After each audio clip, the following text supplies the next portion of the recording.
The Holy Gospel for the day is taken from the 11th chapter of the Gospel according to St. John. When Mary came where Jesus was and saw him, she knelt at his feet and said to him, "Lord, if you'd been here, my brother would not have died." When Jesus saw her weeping, and the Jews who came with her also weeping, he was greatly disturbed in spirit and deeply moved. He said, "Where have you laid him?" They said to him, "Lord, come and see." Jesus began to weep. So the Jews said, "See how he loved him." But some of them said, "Could not he who opened the eyes of the blind have kept this man from dying?"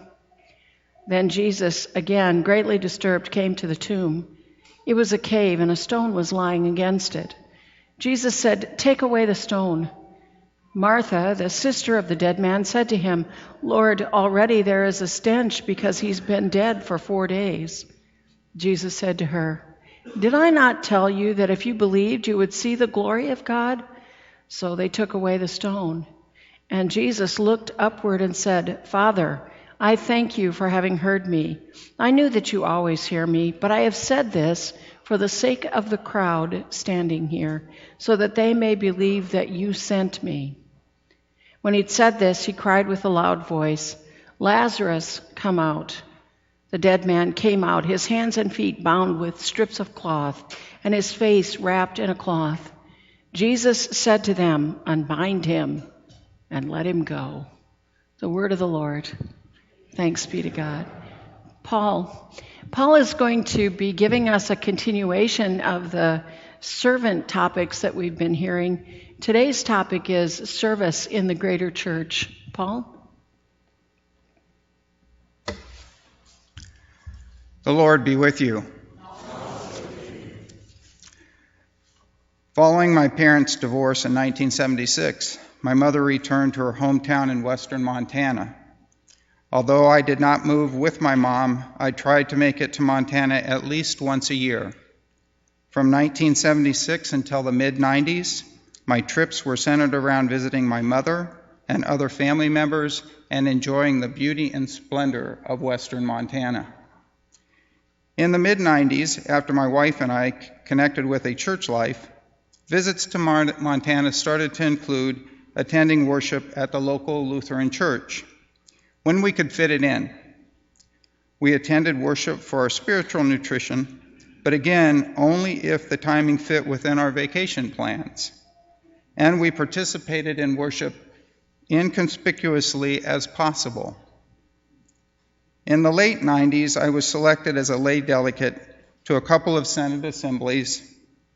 A couple of years later, I was elected to the East Kentucky Conference Council, on which I served in several capacities.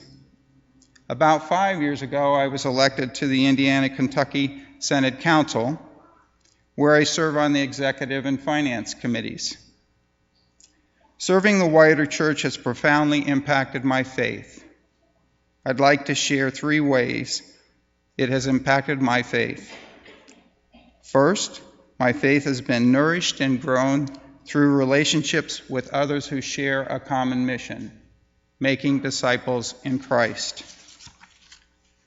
Second, incorporation of Bible study, worship, and prayer have been reinforced and strengthened because they are essential elements of conference and synod activities. Third, my knowledge, awareness, and appreciation of broader church ministries has been expanded.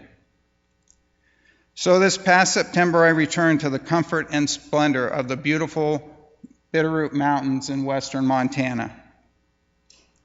And on the Sunday I was in town, I attended worship at Faith Lutheran.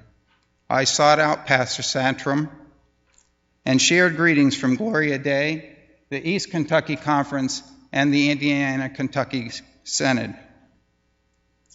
I told her that Faith's ministries, staff, and members are frequently in my prayers. I asked where she sees God at work in Faith's community, and I asked for prayers for Gloria Dei, the East Kentucky Conference, the Indiana-Kentucky Synod, and all ELCA ministries. I'm confident that my interactions with Pastor Santrum and the members of Faith would have been completely different, and quietly so, if I hadn't served the broader church. And I'm already looking forward to visiting again with them in 2016.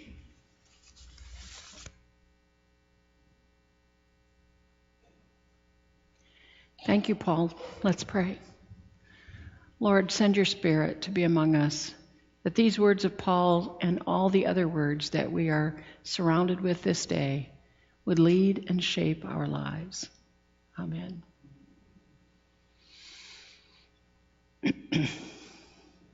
John was raised in a city, but all of his extended family were living in rural Kentucky. When John was about 6 months past his 15th birthday, his father died, leaving him the patriarch of the family. There were no other siblings. His father had no other siblings, so John was the oldest boy in the family. About a year after that, John's grandmother, his father's mother, died, and they went for the funeral in rural Kentucky. Now understand that John's grandmother was one of those people who lived her life to complain. Nothing was ever right, everything always was wrong, and that was just her very nature. So everything went fine, and after the funeral, the cars are all lined up, and John finds himself in the unenviable position at 16 years of age of being the driver of the lead car. That's because his mother had never learned how to drive. So he's sitting in the car, driving, his mother in the seat beside him and his older sister in the back seat. The funeral director had carefully explained to them what they were to do. They were to turn their lights on bright, put on the blinkers, and then just follow the hearse to the cemetery. Didn't sound like very much difficulty at all. Well, they waited and waited. For some minutes, it seemed like it was going on a really long time. And finally, two men dressed in suits that they knew worked for the funeral home came out and got into a white van that was parked right near there. And John didn't know. I mean, he knew it wasn't a hearse, but maybe this little backwater town used a van instead of a hearse. So he said to his mom and to his sister, "You think that's the hearse?" They didn't know, so they decided to follow. So with lights on bright, lights flashing, everything working up to a maximum, the white van pulls out, and so does John. And he notices in the rearview mirror that the entire funeral party is following close behind him. Well, everything was going absolutely perfectly, no problems at all as long as they were in town. But when they got to the highway, that's when everything went just crazy. The van pulled up to the highway stop sign, turned right, and took off. And John following, and then the whole rest of the funeral party following. And before he knew it, he looked down at his speedometer. He's way over the speed limit. He doesn't know what to do. He's trying to keep up with the van. He looks in the rearview mirror, and suddenly he sees cars beginning to pull off to the side of the road. The rest of the funeral party has decided to wait.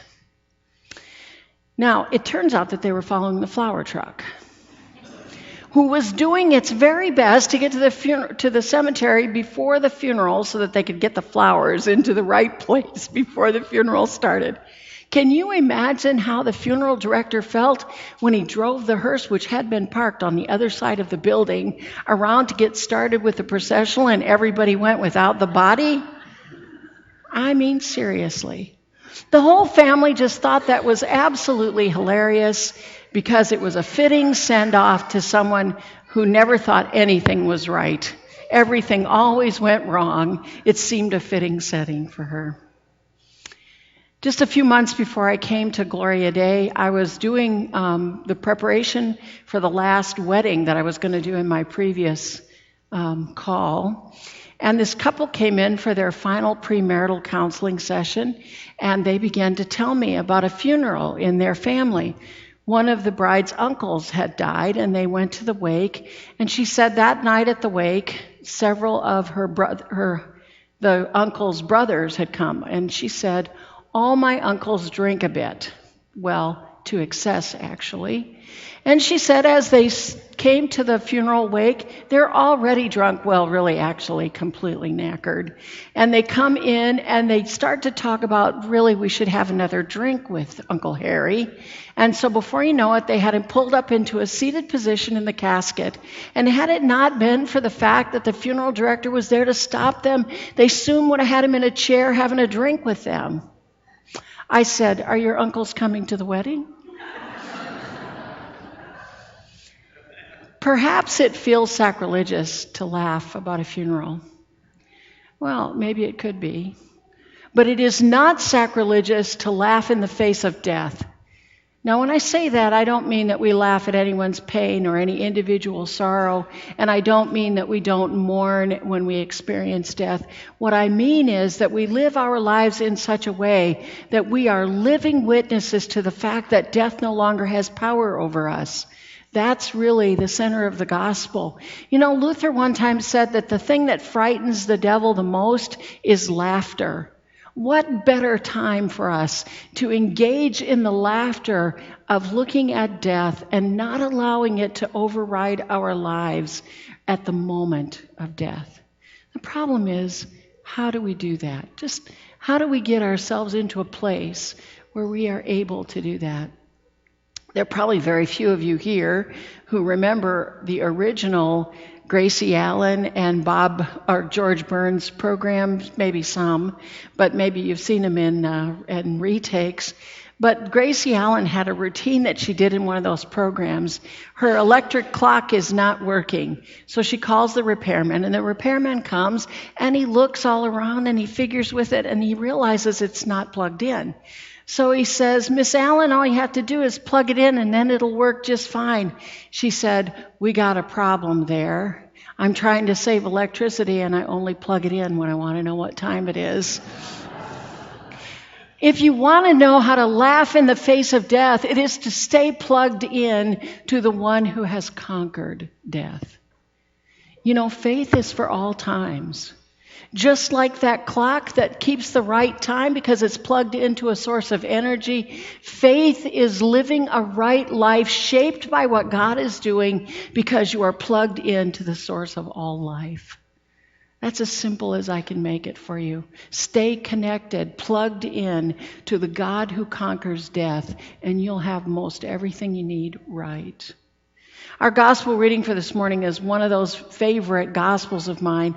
The setting of the gospel is that Lazarus, who was one of Jesus' best friends, has died. And Jesus arrives at the home of Lazarus and his sisters, Martha and Mary, when Lazarus has been dead for 4 days. Martha rushes out to meet Jesus, and she says to him, Lord, if you had been here, my brother would not have died. In her language, we hear faith. She does believe that Jesus could have prevented her brother from dying. But we also hear a little accusation. Like, where were you? Why weren't you here in time? What kept you that Lazarus died? And we can relate to her, can't we? How many times have you felt, what's going on here? Why wasn't God here to prevent this? Don't you ever remember saying that sort of thing? And Jesus responds in a very interesting way. He does not reprimand her. He does not say, you can't talk to me like that. You can't question me. You can't blame me. He doesn't answer her either, but he lets her experience all of her emotions, whatever they might be, as fully as she needs to experience them. And then he simply reassures her, your brother will be raised. Now then, we are at the point where our gospel reading for today starts. And that is that Mary, the other grieving sister, also comes out to meet with Jesus. And she says the very same words to Jesus, if you had been here, my brother would not have died. But in her rendering, there's no accusation, for she falls onto her knees and weeps. Hers is more emotional and less practical. Hers recognizes the strong emotions that go with loss in our lives. We also can relate to her, can't we? Haven't you sometimes in your life been grieving to the point you don't even know the questions to ask, much less want to be given an answer? You just really want someone to hold you and help you through it and console you and make you feel better, at least to feel like somehow life will return to some sense of normalcy. Haven't you been there? I have. And notice what Jesus does. He also doesn't reprimand her. He doesn't say, if you really believed in me, you wouldn't be crying. He doesn't say, suck it up, get better. He doesn't say any of those kinds of things to her. He lets her feel her emotions, and then he actually joins her. He weeps with her. And the word for weeping that we hear in Jesus is a word which actually means to weep with anger. Jesus is angry about the suffering and pain and sadness and questioning that death has brought to his friends. So Jesus goes to the cave. He instructs that the stone in front of the tomb would be rolled away, and then he simply thanks God and he calls out, and Lazarus emerges from the grave, now fully well and alive. Then comes this incredible detail that I don't want you to miss. It has to do with the grave clothes. Did you ever think about how we don't really need to know anything about grave clothes? We have the story. Jesus raised Lazarus from the death. Why does John include that detail? It doesn't seem to enhance the story until you know what it means. Because when Jesus is raised, if you compare the two raisings, Lazarus comes out from the grave wrapped up and still bound in the grave clothes, sort of like we would imagine a mummy to look. But think how different that is from Jesus. When Jesus comes out of the grave, he's in new clothes, the new robe of new life, and his grave clothes are left on the slab. And what that means is that Lazarus is resuscitated. He's not resurrected. That means one day he's going to have to die again. That's why he comes out carrying those grave clothes. But Jesus is resurrected. He is beyond death. Death no longer matters to him. Death is no longer what binds him. And because that will be true, there is something that he has to say for all of us. This is a totally different piece. Jesus is set free by resurrection into new life. And because that is so, he can now set Lazarus free. He says to them, probably the most important words you are ever going to hear in your Christian life, unbind him and set him free in the same way that God unbinds you and sets you free from the power and authority and sorrow and sadness of death. You are unbound. Those grave clothes fall away so that Lazarus, while he knows he will have to die again, can live free, because after all, he knows the one who can raise him from the dead, and not to come back into this life and continuous suffering, but to go now into the new life that is free from pain, free from sorrow, free from suffering. That's the power of this gospel for us. If you read the gospel very carefully, you see three common responses to death, don't you? The first is what's called theodicy, which is to say, where are you, God? Why have you let this happen? Very common, and if you're experiencing that in any kind of grief, whether it's grief over death or grief over some other kind of loss, like you lost a job, your marriage is in trouble, whatever it might be, that's a normal way to respond. The second is distress or disturbance, grief. That's also normal. Jesus has it himself. And Jesus is coming from the source that God has invested in this relationship.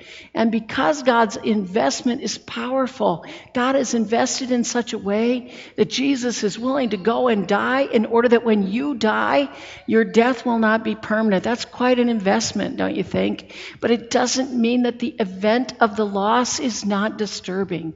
So grieving is completely normal. And the third response is to be set free, unbound, because that's what God is doing in the midst of all grief. It means that no matter what the source of your grief, God is there caring and acting to set you free from all that binds you and make you live in a way that is willing to invest in the rest of the world. So then the fourth thing that strikes me today that we can see as a response to these great gifts and blessings is something to do with what Paul talked with us about. And that is that once we are set free by the promises of the gospel, and we hold the truth of the gospel to be our truth, and we plug into the power of God's presence in our life, then we are free to invest ourselves in a broken world. We can invest ourselves in a broken world because God has invested in us. Your death is not the last word. God has the last word, and it is a word of life. The grave clothes have been cut away. You now live in the promise of life, not the fear of death. When you plug into that, then everything is different, and everything will change.